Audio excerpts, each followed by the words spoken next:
Assalamualaikum warahmatullahi wabarakatuh. Innal hamdalillah nahmaduhu wa nasta'inuhu wa nastaghfiruh wa na'udzu billahi min shururi anfusina wa min sayyiati a'malina. May yahdihillahu fala mudilla lahu wa may yudlil fala hadiya lahu. Asyhadu an la ilaha illallah wahdahu la syarika lahu wa asyhadu anna Muhammadan abduhu wa rasuluh. Allahumma salli wa sallim ala nabiyyina Muhammad wa ala alihi wa sahbihi wa man ittaba'a hudahu ila yaumiddin, amma ba'd. Bapak-bapak dan ibu-ibu, kaum muslimin wal muslimat yang semoga senantiasa dirahmati oleh Allah. Alhamdulillah, puji dan syukur kita panjatkan kepada Allah Subhanahu wa taala atas segala nikmat yang telah Allah Subhanahu wa taala anugerahkan kepada kita semua, sehingga sampai saat ini kita masih bisa melaksanakan ibadah kepada Allah Subhanahu wa taala. Mudah-mudahan Allah Subhanahu wa taala senantiasa menganugerahkan keistiqomahan kepada kita semua. Amin ya rabbal alamin. Insyaallah di kesempatan malam hari ini, barakallahu fiikum, kita akan kembali melanjutkan pelajaran kita membahas sirah atau perjalanan hidup dari junjungan kita Nabi Muhammad sallallahu alaihi wa ala alihi wasallam. Pada pertemuan yang terakhir, kita telah paparkan bagaimana siksaan demi siksaan yang didapatkan oleh kaum mukminin yang mereka dapatkan dari kaum musyrikin, di mana kaum musyrikin melakukan penyiksaan kepada para sahabat, terutama dari kalangan para du'afa. Bahkan di antara para sahabat seperti Yasir dan Sumayyah, mereka terpaksa atau mereka menemui ajalnya syahid di jalan Allah Subhanahu wa taala karena mempertahankan keimanan mereka. Adapun Ammar bin Yasir, putra dari Yasir, ketika disiksa dengan begitu hebatnya, maka dia pun mengucapkan kata-kata kufur, namun dia masih di dalam keimanannya atau di dalam hatinya dia tetap dalam keadaan beriman. Maka kemudian Nabi alaihissalatu wassalam tidak mencela Ammar bin Yasir. Ini menunjukkan kalau kita dipaksa, ya, dalam keadaan nyawa kita terancam, maka boleh bagi kita untuk kemudian berpura-pura, dengan syarat selama hati kita tetap beriman kepada Allah Subhanahu wa taala. Nah, kemudian Nabi Shallallahu alaihi wasallam di tengah gencarnya siksaan yang dialami oleh para sahabat, Nabi Shallallahu alaihi wasallam memerintahkan mereka untuk bersabar. Ya, ini suatu pelajaran penting yang perlu kita ambil. Ya, Nabi SAW nggak memerintahkan kemudian ya sudahlah kita merontak, kita perang dengan kaum musyrikin. Tidak, beliau alaihi salatu wassalam memerintahkan para sahabat untuk bersabar. Ya, ini menunjukkan kepada kita bahwa semuanya itu harus dengan perhitungan. Nggak boleh kemudian yang penting kita mati di jalan Allah, tidak. Nabi SAW sadar kaum muslimin di Makkah dalam keadaan lemah.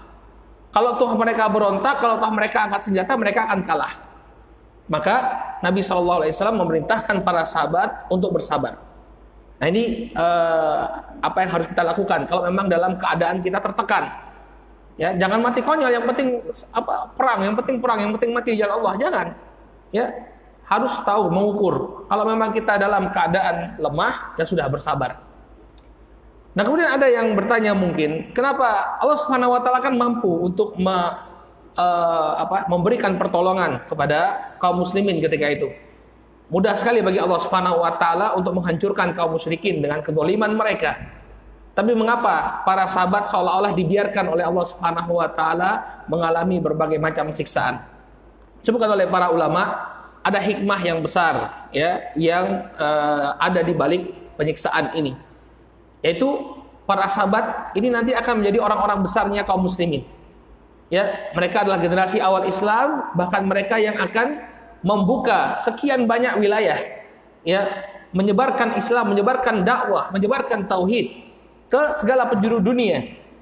Oleh karena itulah Allah Subhanahu wa taala ingin menempa mereka sehingga mereka memiliki kepribadian yang kuat. Ya, seperti kalau ingin kita mendapatkan pedang yang kuat, pedang yang tajam, dia perlu ditempa. Ya, perlu ditempa sekian kali sehingga besi-besinya itu padat. Nggak bisa kemudian tidak ditempa. Nah, jadi kalau ada yang bertanya, kenapa kok Nabi Allah Subhanahu wa taala seolah membiarkan kaum muslimin? Tidak membiarkan. Ini adalah proses ditempa. Ya, karena semakin banyak tempaan yang diterima oleh seseorang, dia akan memiliki kepribadian yang kuat. Ya, karena sudah teruji. Makanya kita bisa lihat, ya, di masa para sahabat Islam tersebar dengan begitu cepat. Ya enggak? Begitu Rasul sallallahu alaihi wasallam wafat, kemudian Abu Bakar, ya, di masa Abu Bakar cuma 2 tahun, di masa Umar langsung menyebar, ya, Islam mulai dari pantai utara Afrika sampai ke Persia. Luar biasa. Ya, ini hasil dari tempaan yang mereka dapati. Ya, tempaan karena keimanan mereka. Wallahu taala a'lam bissawab. Baik, saudaraku kaum muslimin, hadirin yang dimuliakan Allah Subhanahu wa taala, upaya dari kaum musyrikin Quraisy untuk menghentikan dakwah Nabi alaihi salatu wasalam tidak berhenti sampai di situ. Sebagian di antara mereka berusaha juga untuk mempengaruhi Abu Thalib.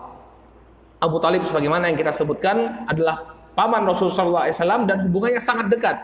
Dan dia sangat sayang kepada Nabi SAW. Maka mereka berusaha untuk mempengaruhi pamannya biar membujuk Rasulullah SAW berhenti dari dakwahnya. Ya, memang kadang-kadang orang kalau misalnya tidak bisa mempengaruhi seseorang, apa yang mereka lakukan? Mereka akan mendekati orang-orang dekatnya. Maka kita juga, misalnya kita ingin sebagai seorang dai, keluarga kita itu harus dididik juga, ditarbiyah agar satu visi dan misi dengan kita. Karena kalau misalnya ada orang tidak bisa mempengaruhi kita, nanti dia bisa mempengaruhi orang-orang yang terdekat kita. Nah, inilah yang dilakukan oleh kaum musyrikin. Mereka berusaha mempengaruhi Abu Thalib, ya, agar menghentikan dakwah Rasul sallallahu alaihi wasallam. Disebutkan dalam sirah Ibnu Hisham, ya, bahwa mereka datang kepada Abu Thalib mengatakan, "Ya Abu Thalib, ibna akhi, qad sabba alihatana." Wahai Abu Thalib, sesungguhnya keponakanmu ini telah mencela sesembahan-sesembahan kita. Wa abadinana, dan juga mencela agama kita. Wa saffaha ahlamana, demikian juga dia telah membodohi para pemuda kita. Wa dhallala aba'ana, dan juga menyesatkan bapak-bapak kita, menyesatkan nenek moyang kita. Fa imma an takufahu anna wa imma an tukhalli bainana wa bainah. Wahai Abu Thalib, ada 2 pilihan bagimu. Ya, engkau cegah dia, ya, dari melakukan dakwahnya, wa imma an tukhalli bainana wa bainahu, atau engkau biarkan urusan ini antara kami dan dia. Artinya biarkan kami untuk menghentikan dakwahnya. Kalau kamu memang tidak bisa, kami yang akan menghentikannya. Artinya apa? Kami akan bunuh dia. Ya, membunuh Rasul sallallahu alaihi wasallam. Ya. Faqala lahum Abu Thalib qaulan rafiqan. Maka kemudian Abu Thalib membalas mereka dengan ucapan yang baik, waraddahum raddan jamilan, dan membalas mereka dengan balasan yang baik, fansarafu anhu. Maka kemudian mereka pun berpaling. Ya. Jadi Abu Thalib ya, saya mau mengatakan baik, nanti saya akan sampaikan. Jadi beliau mengatakan bahwa ya sudah, serahkan urusan ini kepada saya. Sampai kemudian datang lagi mereka, ya, ketika melihat bahwa dakwah Nabi Shallallahu Alaihi Wasallam tidak kunjung berhenti, maka mereka meminta ketegasan dari Abu Thalib. Ini sudah kamu sampaikan atau belum? Ya, kenapa kok dia tetap melanjutkan dakwahnya, tidak berhenti dari dakwahnya? Jadi ditekan Abu Thalib. Ya, orang kan seperti itu. Kalau dia nggak bisa menekan personnya, dia akan tekan keluarganya, ya nggak? Ya, dia akan tekan keluarganya, nanti keluarganya ini yang kemudian menyampaikan dia, kami ini susah, tiap kali ditekan, ya, cobalah kamu berhenti biar kami nggak susah. Ya, seperti itu kan orang, ya, biar dia berhenti dari al-haq, ditekan keluarganya. Maka kemudian Abu Thalib pun, ya, berdialog dengan Rasulullah SAW. Beliau akhirnya ya sudah, biar saya bicara kepada keponakan saya. Beliau mengatakan, ya ibna akhi, inna qaumaka qad ja'uni. Wahai keponakanku, sesungguhnya kaummu telah mendatangiku. Faqala li kada wa kada lilladzi kanu qalu lahu. Mereka mengatakan kepadaku demikian dan demikian. Maksudnya mereka telah mengatakan ancaman seperti tadi yang sudah kita paparkan. Fa abki alayya wa ala nafsik. Maka berhentilah engkau, ya, demi kebaikanmu dan kebaikanku. Ya, demi kemaslahatanmu sendiri berhentilah dari berdakwah. Dan demi kemaslahatanku berhentilah engkau dari berdakwah, agar tidak kemudian mereka senantiasa, ya, menekanku. Wala tuhammilni minal amri ma la uthiq. Janganlah engkau membebaniku wahai keponakanku dengan sesuatu yang aku tidak mampu. Ya, enggak ada yang bisa mencegah kalau memang mereka ingin membunuh Rasul sallallahu alaihi wasallam, ya, maka keberadaan Abu Thalib ini ya tidak akan mereka hargai kalau memang mereka sudah benar-benar berniat untuk membunuh Rasul sallallahu alaihi wasallam. Walaupun memang pembunuhan terhadap Nabi sallallahu alaihi wasallam itu tidak dilakukan ya selama Abu Thalib masih hidup. Jadi mereka itu kaum musyrikin Quraisy tidaklah membunuh Nabi sallallahu alaihi wasallam melainkan menjelang hijrah. Ketika kaum muslimin mulai hijrah ke kota Madinah, Abu Thalib sudah meninggal dunia, kaum muslimin sudah mulai hijrah ke kota Madinah, barulah nanti kaum musyrikin ya beramai-ramai ingin membunuh Rasul sallallahu alaihi wasallam. Demikianlah ucapan sang paman kepada keponakannya. Dia katakan bahwa berhentilah engkau dari berdakwah ya agar tekanan yang dialami ini bisa hilang dari kaum musyrikin. Maka kemudian Nabi alaihi salatu wasallam mengatakan sebuah kalimat yang masyhurah, sebuah kalimat yang sangat terkenal. Beliau mengatakan, ya ammu, wallahi law wada'u syamsa fi yamini wal qamara fi yasari ala an tatruka hadzal amr hatta yuzhirahu Allah aw ahlika fihi ma taraktuh. Kata beliau alaihi salatu wasallam, wahai pamanku, demi Allah, apabila mereka meletakkan matahari di tangan kananku dan mereka meletakkan bulan di tangan kiriku, ya, agar aku meninggalkan dakwah ini sampai Allah Subhanahu wa taala menangkan atau aku mati di jalan Allah, ma taraktu, aku tidak akan meninggalkannya. Jadi walaupun mereka ya memberikan apa matahari, ini satu hal yang tidak mungkin. Ya, mereka memberikan matahari di tangan kananku atau mereka memberikan bulan dan mereka memberikan bulan di tangan kiriku, ya, agar aku bisa berhenti dari dakwah ini, aku tidak akan melakukannya. Masya Allah. Demikian ketegasan Nabi alaihi salatu wassalam. Ya, jadi jangan berharap beliau akan berhenti dari dakwahnya. Beliau akan terus-menerus mengajak manusia untuk mentauhidkan Allah Subhanahu wa taala. Hanya saja ya kisah ini ucapan Nabi sallallahu alaihi wasallam, la wada'u syamsa fi yamini wal qamaru fi yasari ala an atruka hadzal amr, ini dikritik oleh para ulama dari sisi sanad. Ya, karena hadisnya ini ya sanadnya berhenti pada Ya'qub ibn Utbah dan dia seorang tabi'ut tabi'in. Ya. Jadi hadisnya itu mu'dhal. Mu'dhal itu terjadi keterputusan. Ada dua rantai sanad yang putus. Jadi kan hadis itu diambil dari para sahabat. Kemudian yang mengambil dari para sahabat adalah tabi'in. Kemudian yang mengambil dari tabi'in, tabi'ut tabi'in. Nah, ini tabi'ut tabi'in meriwayatkan langsung dari Rasulullah. Kan nggak mungkin. Berarti ada sanad yang terputus. Hanya saja ada kisah yang serupa dengan ini, walaupun lafadznya agak berbeda.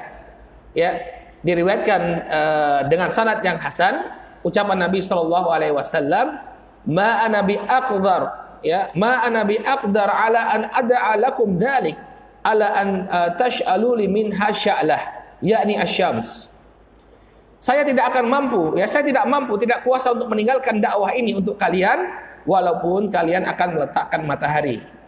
Jadi walaupun lafadznya berbeda, namun ada kisah yang serupa dengan sanad yang hasan. Ya. Nah, ini bentuk penolakan Nabi SAW terhadap permintaan dari paman beliau. Ya, jadi walaupun orang terdekat kita yang meminta kita untuk meninggalkan al-haq, ya, jangan kita tinggalkan. Allah itu lebih kita cintai dari siapapun. Ya, Allah itu lebih kita cintai dari siapapun. Ya, walaupun yang meminta berhenti itu orang yang terdekat, orang yang kita tahu dia sayang kepada kita, namun yang tetap yang kita cari adalah ridho Allah Subhanahu wa taala. Baik. Nah, kemudian di masa itu juga ya kaum musyrikin kemudian meminta agar Nabi sallallahu alaihi wasallam menunjukkan mukjizat. Ya. Jadi mereka meminta agar Nabi sallallahu alaihi wasallam menunjukkan satu keajaiban yang menunjukkan bahwa beliau itu seorang nabi, utusan Allah Subhanahu wa taala.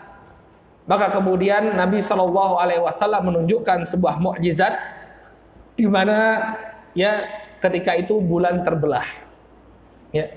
Nabi menunjukkan mukjizatnya sampai kemudian bulan terbelah. Namun, apakah setelah mereka menyaksikan bulan terbelah, ya, sebagai bentuk mukjizat Nabi alaihi salatu wasalam, mereka kemudian mau beriman? Jawabannya tidak. Ya. Ternyata apa? Ketika ditampakkan kepada mereka bulan terbelah, mereka tidak mau beriman kepada Nabi alaihi salatu wasalam. Disebutkan dalam sebuah hadis yang diriwayatkan oleh Imam Tirmidzi dan disahihkan oleh Syekh Al-Albani rahimahullahu taala dari Anas bin Malik radhiyallahu taala anhu, beliau mengatakan, sa'ala ahlu Makkah an-nabiy sallallahu alaihi wasallam ayah. Suatu ketika penduduk Mekah meminta Nabi sallallahu alaihi wasallam untuk menunjukkan sebuah tanda. Ya. Jadi yang lebih tepat itu, ya, keajaiban-keajaiban sebagai bukti kenabian itu disebut sebagai ayah, tanda, ya, bukan mukjizat, ya. Istilah yang lebih tepat itu adalah ayat atau dalailin nubuwah, tanda kenabian. Ya, ini yang lebih tepat. Maka mereka meminta ketika itu, ya, meminta agar Nabi Shallallahu Alaihi Wasallam menunjukkan sebuah bukti bahwa beliau adalah seorang nabi. Kemudian fadsyaqal qamar, beliau meminta kepada Allah untuk menunjukkannya, lalu apa? Terbelahlah rembulan. Ya, fadsyaqal qamar bi Makkah marratain. Ya, terbelah menjadi dua. Ya, bulannya itu terbelah menjadi dua. Namun kemudian mereka tidak mau beriman tetap. Ya, tadinya minta agar Nabi alaihi salatu wasallam menunjukkan ayat tanda kenabian beliau, tapi ketika tanda kenabian itu muncul, mereka tetap tidak mau beriman. Lantas apa alasan mereka? Ya, ketika melihat bulan terbelah, tidaklah mereka mengatakan melainkan apa? Ini adalah sihir. Lagi-lagi ya, lihat bagaimana orang kalau memang tidak diberi hidayah oleh Allah Subhanahu wa taala, dia punya 1001 alasan untuk menolak kebenaran. Anda meminta mukjizat, Anda meminta dilihatkan tanda kebenaran dakwah beliau. Ya, bulannya terbelah jelas. Kemudian mereka mengatakan, oh ini sihir. Ya, padahal orang-orang yang ketika itu berada di luar Makkah pun melihat. Ya, berarti kan bukan sihir. Kalau dia sihir, yang melihatnya cuma orang Makkah saja, yang lainnya tidak tersihir. Tapi ternyata orang-orang di luar Makkah pun mereka melihat bulan terbelah ketika itu. Ya. Maka kemudian hal ini diabadikan oleh Allah Subhanahu wa taala dalam surat Al-Qamar ayat yang pertama dan kedua. Kata Allah Subhanahu wa taala, "Iqtarabatis saa'ah wa syaqqal qamar." Telah dekat datangnya hari kiamat dan bulan pun telah terbelah. Ya. Jadi terbelahnya bulan di masa Nabi SAW ini salah satu tanda dekatnya hari kiamat. Ya. Wa in yara ayatan yu'ridu wa yaqulu sihrun mustamir. Apabila mereka melihat, ya, sebuah tanda, sebuah mukjizat yang demikian jelas, yu'ridu, maka mereka berpaling, wa yaqulu sihrun mustamir, dan mereka mengatakan ini adalah sihir yang terus-menerus dilakukan oleh Muhammad. Ya. Lihat bagaimana mereka ketika tampak jelas adanya mukjizat sebagaimana yang mereka minta, mereka sendiri yang minta. Mereka sendiri yang minta. Maka ya tidak membuat serta-merta membuat mereka beriman. Ya. Bagaimana kalau nggak ada mukjizat sama sekali, ya? Lebih nggak mau lagi beriman. Ini sudah tampak mukjizat saja tidak mau beriman. Baik. Nah, kemudian mereka meminta lagi kepada Nabi alaihi salatu wasallam. Jadi bukan hanya sekali mereka meminta agar Nabi alaihi salatu wasallam menampakkan mukjizat. Ya, mereka minta lagi kepada Nabi sallallahu alaihi wasallam. Apa mukjizat yang mereka minta? Barakallahu fikum. Mereka meminta agar bukit Safa diubah menjadi bukit emas. Ya, kalau jenengan pernah umroh, tapi sekarang udah tidak terlalu kelihatan karena sudah dikelilingi sama komplek, ya, kelilingi oleh komplek Masjidil Haram, nggak kelihatan lagi. Nah, mereka meminta kepada Nabi Shallallahu Alaihi Wasallam untuk mengubah bukit Safa menjadi emas. Ya, disebutkan dalam sebuah hadis yang diriwayatkan oleh Imam Ahmad dari sahabat Abdullah bin Abbas radhiyallahu taala anhuma, beliau mengatakan, qalat Quraisyun lin Nabi sallallahu alaihi wasallam. Orang-orang Quraisy mengatakan kepada Nabi sallallahu alaihi wasallam, ud'u lana rabbak an yaj'ala lana safa dhahaban. Wahai Muhammad, mintalah kepada Rabbmu agar dia mengubah bukit Safa menjadi emas. Ya, wa nu'minu bika. dan kami pun akan beriman kepadamu. Ya, janji mereka. Tadi juga bilangnya seperti itu, ya, tapi ternyata tidak beriman. Nah, sekarang mereka minta lagi, wahai Muhammad, coba kamu minta sama Rabbmu, ubahlah Bukit Safa menjadi emas. Setelah itu kami akan beriman kepadamu. Ya. Qala fataf'alun. Nabi mengkonfirmasi, benar nih. Kalau Bukit Safa berubah jadi emas, kalian mau beriman? Qalu na'am. Mereka mengatakan, iya. Kalau Bukit Safa berubah menjadi emas, ya kami mau beriman kepadamu, wahai Muhammad. Ya. Jadi Nabi SAW konfirmasi dulu nih, ntar bohong lagi nih ya. Ntar bohong lagi. Ya. Maka kemudian apa yang terjadi? Ya, qala fada'a fa'atahu Jibril. Maka Nabi SAW kemudian berdoa. Tentu beliau tidak bisa mengubah ya. Nabi SAW tidak punya kemampuan ya untuk mengubah Bukit Safa menjadi emas. Ya, beliau adalah makhluk manusia biasa sama seperti kita. Ya, tidak punya kemampuan rububiyah kecuali atas seizin Allah Subhanahu wa taala. Ya, artinya tidak punya kemampuan rububiyah sama sekali. Semuanya kembali kepada Allah Subhanahu wa taala. Beliau nggak bisa mengubah Bukit Safa jadi emas. Maka apa yang beliau lakukan? Fada'a, maka beliau pun kemudian berdoa kepada Allah Subhanahu wa taala agar mengubah Bukit Safa menjadi emas. Nah, ini menunjukkan bahwa Nabi kita Muhammad SAW ini adalah orang sosok yang sangat penyayang. Beliau itu ingin sekali agar orang itu beriman. Ya, ketika beliau bertanya kepada kaum musyrikin, apakah kalau Bukit Safa ini berubah jadi emas kalian mau beriman? Iya, senang beliau. Ya, beliau senang orang beriman itu senang. Orang masuk Islam itu senang. Ya, nah harusnya kita juga seperti itu. Senang kalau orang tuh masuk Islam, senang kalau orang itu mendekat kepada agama. Jangan di sini sih ya. Justru kita senang kalau orang itu dekat kepada agama. Nah, Nabi SAW, oke lah, kalau mereka mau beriman, ya, maka beliau pun berdoa kepada Allah Subhanahu Wa Taala. Fa'atahu Jibril. Maka kemudian Jibril alaihissalam datang kepada Nabi SAW, kemudian mengatakan, Inna Rabbaka yaqra'u 'alaikas salam. Sesungguhnya Rabbmu menyampaikan salam kepadamu. Wa yaqulu laka, kemudian dia mengatakan kepadamu, in syi'ta asbahas safa lahum dahaban. Ya. Kalau memang kau menginginkan, maka besok pagi Bukit Safa akan berubah menjadi emas. Allah Maha Kuasa. Apapun yang Allah inginkan, kun fayakun. Ya, Allah cukup mengatakan kun, jadilah, maka jadilah. Maka kata Jibril alaihissalam, Allah mengatakan, kalau memang engkau menginginkan, besok pagi Bukit Safa akan berubah menjadi emas. Faman kafara minhum ba'da dzalika adzabtuhu adaban la u'adzibhu ahadan minal alamin. Tapi ada catatan. Kalau Bukit Safa sudah berubah menjadi emas, maka barang siapa yang tidak mau beriman, aku akan azab mereka ya dengan azab yang paling pedih. Ya. Kata beliau, kata Allah Subhanahu wa taala, la u'adzibhu ahadan minal alamin. Yang belum pernah ada seorang pun yang mendapatkan azab ya sepedih ini kalau mereka tetap tidak mau beriman. Ya.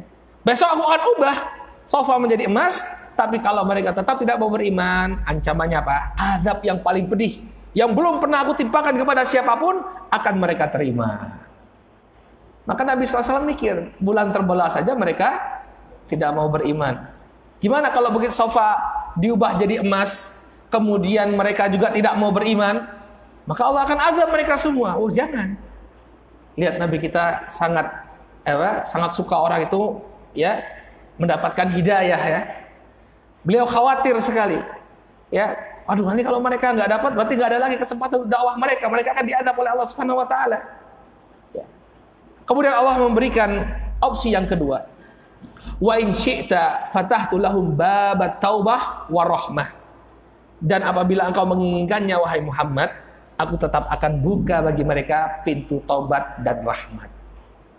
Jadi tidak usah diubah Bukit Safa jadi emas, tapi pintu taubatnya Allah tetap akan terbuka bagi mereka. Kalau mereka beriman, selesai masalah. Maka Nabi SAW mikir, ya, gimana kalau misalnya Bukit Safa diubah jadi emas, mereka gak mau beriman? Ya, mereka semua diadab oleh Allah Subhanahu Wa Taala. Maka kata Nabi SAW, bal babat taubah wa rahmah. untuk ini kata Nabi SAW, baiklah saya lebih memilih pintu taubat dan rahmat. Masya Allah. Ya, Ja'akum rasulun min anfusikum azizun alaihim ma anitum harisun alaikum bil mu'minina raufur rahim. Telah datang seorang nabi dari sisi kalian, ya, di mana terasa berat bagi kalian apa yang kesulitan yang kalian terima, dan beliau sangat menginginkan kebaikan. Harisun alaikum. Beliau sangat menginginkan kebaikan. Beliau bukan orang yang pendendam. Kan kalau kita lihat tadi bagaimana siksaan demi siksaan yang didapati oleh kaum muslimin. Ya, kalau kita mungkin apa yang kita akan pilih? Panjenengan akan pilih opsi yang mana? Ya, opsi yang pertama. Kan sudah kita tunjukkan mukjizat. Ya sudah, kalau nggak mau beriman ya aja kan.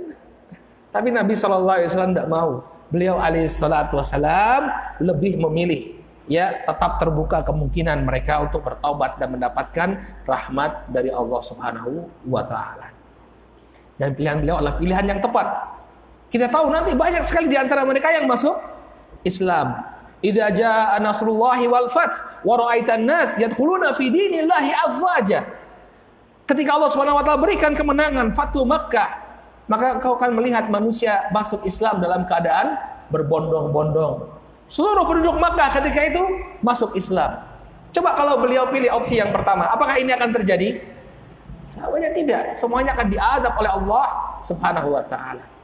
Tapi karena kasih sayang beliau, ya, agama yang beliau bawa adalah rahmatan lil alamin.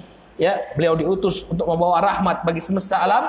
Beliau lebih memilih agar Allah Subhanahu wa Ta'ala membukakan pintu rahmat dan taubat bagi manusia.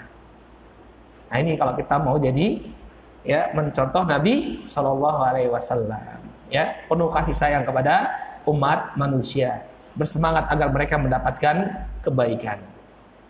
Ya. Nah, dari sini ada pelajaran-pelajaran penting, ya. Satu hal yang bisa kita lihat bahwa hidayah itu memang berada di tangan Allah. Berkali-kali kita lihat, ya, mulai dari kisahnya Al-Walid bin Mughirah yang mencoba mencari alasan untuk mencela Nabi, nggak bisa, ya, tentu saja dia dalam kekufurannya. Ya, Abu Talib yang tahu bahwa kebenaran itu ada dibawa oleh keponakannya, tetap dia tidak mau masuk Islam. Demikian juga orang-orang Quraisy. Ya, ketika mereka melihat bulan terbelah, tidak juga mereka kunjung masuk Islam. Mukjizat yang demikian jelas, mukjizat yang demikian terang, tidak serta-merta mengantarkan seseorang kepada hidayah Allah Subhanahu wa Ta'ala. Ya. Walaupun terkadang memang ada orang yang masuk Islam karena melihat mukjizat, seperti tukang sihirnya Fir'aun. Ketika melihat tanda kenabian atau mukjizat yang ada pada Nabi Musa alaihissalam, ya, mereka masuk Islam atau mereka menjadi pengikutnya Nabi Musa alaihissalam. Namun Fir'aunnya sendiri bagaimana? Dia tidak mau beriman. Ya, jadi terkadang memang mukjizat itu membuat orang beriman, terkadang membuat orang tidak beriman atau mereka tetap berada dalam kekufurannya. Nah, kemudian pelajaran penting dari fragmen ini, kita bisa melihat bahwa kasih sayang Nabi SAW, ya, yang demikian sangat kepada umat manusia. Dan nanti juga kita akan dapati, ya, ini kasusnya kasus Bukit Sofa tadi. Ya, Nabi SAW nggak mau mereka diadab oleh Allah Subhanahu Wa Taala. Nanti ada lagi kisah ketika beliau berdakwah di Taif. Datang Jibril alaihissalam, ya, ketika itu Nabi SAW diboikot di Makkah, maka beliau mulai berdakwah ke daerah-daerah sekitar Makkah. Beliau ditemani oleh Zaid bin Harithah, kemudian pergi ke suatu kota yang bernama Taif. Lalu beliau berdakwah di sana. Beliau berdakwah kepada manusia, mengajak mereka untuk meninggalkan kesyirikan. Tapi apa balasan orang-orang Taif? Beliau justru dilempari sampai berdarah. Lalu turun malaikat Jibril, ya, bersama malaikat penjaga gunung. Lalu ditawarkan opsi yang sama kepada Nabi SAW. Ya, wahai Muhammad, kalau engkau suka, ya, aku bisa timpakan bukit ini kepada mereka sebagai bentuk hukuman. Ya, Nabi SAW nggak mau tetap. Ya, beliau mengatakan jangan lakukan. Kenapa? Karena aku berharap dari tulang sulbi mereka muncul generasi yang mentauhidkan Allah Subhanahu wa Ta'ala. Ya. Nabiur Rahmah, Nabi yang penuh kasih sayang. Beliau sangat menginginkan agar manusia itu mendapatkan hidayah. Masya Allah. Nah, inilah kisah mukjizat-mukjizat yang Allah tampakkan di tengah-tengah kaum musyrikin. Nah, sekarang kita akan sampaikan bahwa gangguan, kalau sebelum-sebelumnya ini gangguan yang berkaitan dengan para sahabat beliau, ternyata gangguan itu tidak hanya didapati oleh para sahabat, namun didapati pula pada sosok Rasul Shallallahu Alaihi Wasallam. Jadi kaum musyrikin menjadikan Rasul Shallallahu Alaihi Wasallam sebagai target mereka, ya, target untuk diolok-olok, target untuk dilecehkan, target untuk ditertawakan. Ya. Bukan hanya pengikut beliau, tapi beliaunya sendiri. Walaupun tidak sampai kepada peristiwa pembunuhan beliau, tapi beliau menjadi bulan-bulanan ejekan, olok-olokan, dan pelecehan dari orang-orang Quraisy. Apa saja gangguan yang didapati oleh Rasul Shallallahu Alaihi Wasallam? Di antaranya mereka memberikan julukan kepada Nabi Shallallahu Alaihi Wasallam Al-Abtar, orang yang terputus.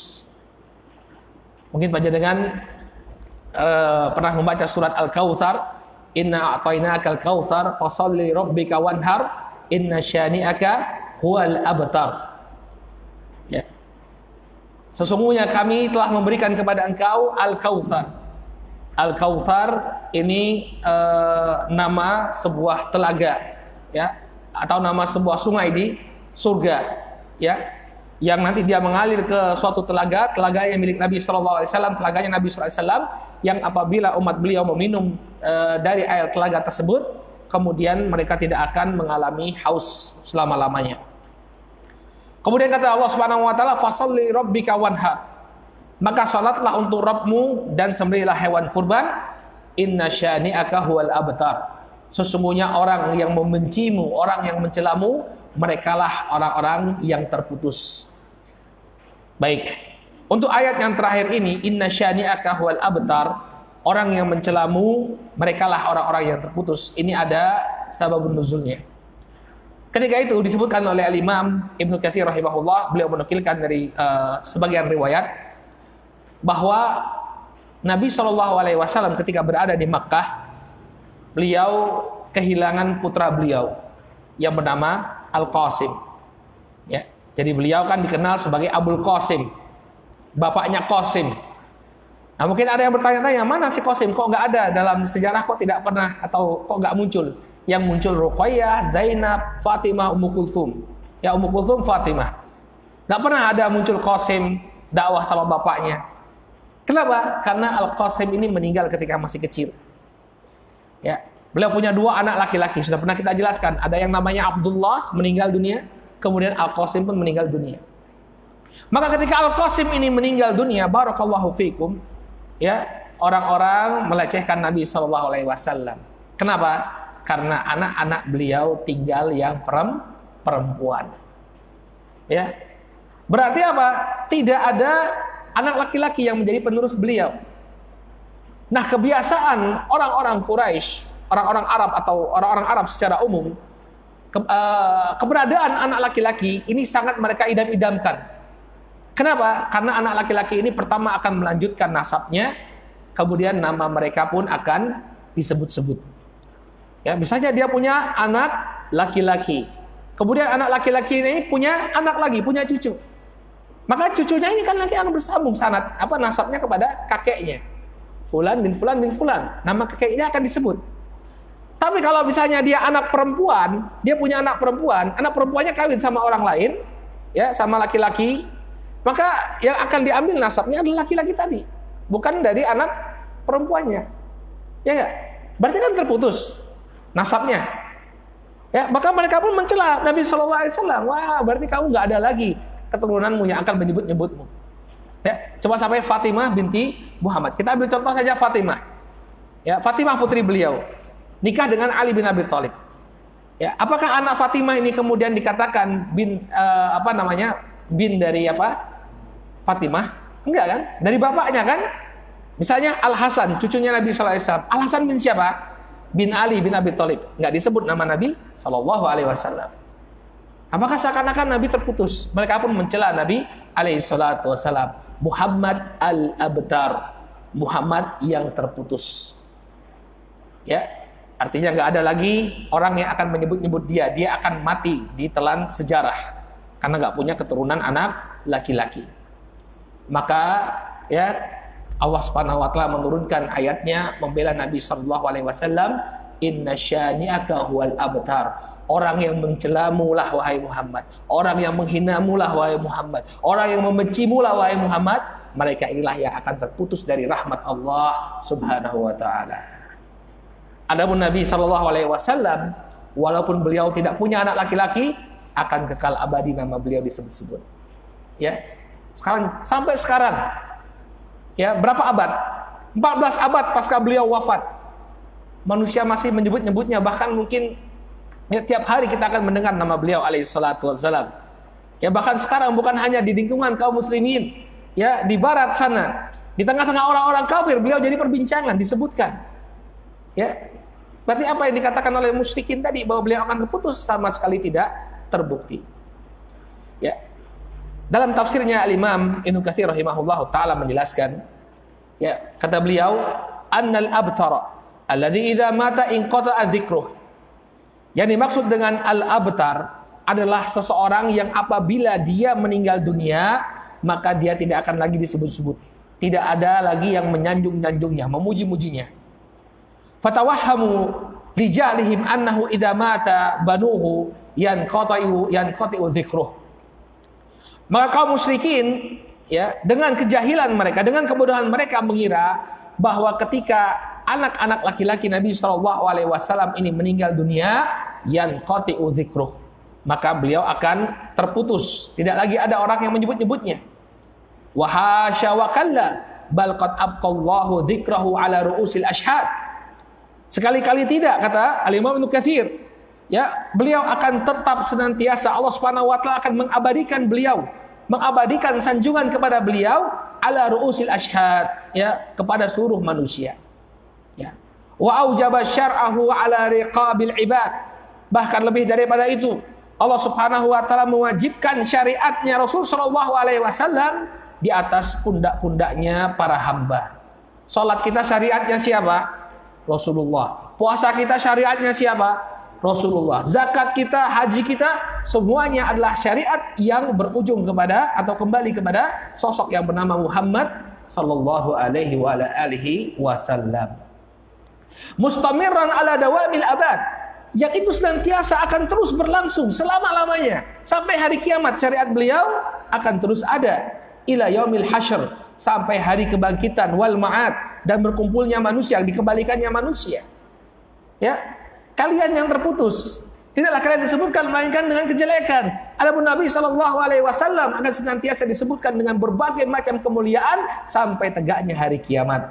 Ya, salawatullahu wassalamu alaihi daiman ila yaumid tanad. Semoga salawat dan salam semoga senantiasa tercurah kepada beliau sampai datangnya hari kiamat. Ya, inna syani'aka huwal abtar. Justru orang yang mencelamulah dialah yang akan terputus. Ya, siapa yang mengenal Abu Jahal kecuali dengan keburukannya? Ya, siapa yang mengenal Al-Walid Ibnu Mughirah kecuali dengan keburukannya? Siapa yang mengenal Umayyah bin Khalaf? Ya, kita juga mungkin kalau tidak diungkap di sini nggak ada yang kenal Umayyah bin Khalaf, ya nggak? Ya, tapi kita kenalkan untuk menunjukkan kekafiran mereka.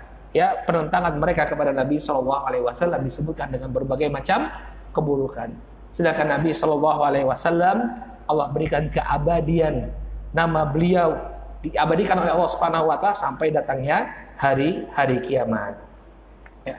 Oleh karena itu kita hendaknya jadi pengikutnya Muhammad SAW, pengikut orang yang mulia, pengikut orang yang diabadikan oleh Allah Subhanahu wa taala kemuliaannya. Wallahu taala a'lam bishawab. Masih ada lagi beberapa gangguan dari kaum musyrikin Quraisy kepada Nabi alaihi salatu wasalam. Di antara keburukan tersebut, ya, mereka memasukkan jeroan atau bangkai, ya, ke periuknya Nabi Shallallahu alaihi wasallam. Jadi Nabi keluarganya sedang masak, itu jeroan, bukan jeroan yang sudah dimasak enak gitu, bukan, ya. Jeroan yang dari bangkai diambil, kemudian mereka taruh di periuknya Nabi Sallallahu Alaihi Wasallam, Demikian juga mereka menaruh kotoran hewan di atas punggungnya Nabi SAW dan berbagai macam gangguan lainnya didapati oleh Rasulullah SAW. Dan bagaimana pemilihan Allah Subhanahu wa taala kepada diri beliau, insya Allah kita akan bahas dengan lebih mendetail di pertemuan yang akan datang bismillah taala. Jadi tema kita di pertemuan yang akan datang ya, gangguan-gangguan kaum musyrikin kepada Rasulullah sallallahu alaihi wasallam sebelum akhirnya Nabi sallallahu alaihi wasallam memerintahkan kaum muslimin untuk berhijrah ke negeri Habasyah. Kita cukupkan dulu kajian kita sampai di sini, mudah-mudahan bermanfaat. Subhanakallahumma wa bihamdika asyhadu an la ilaha illa anta astaghfiruka wa atubu ilaik. Billahi taufiq wal hidayah. Wassalamualaikum warahmatullahi wabarakatuh.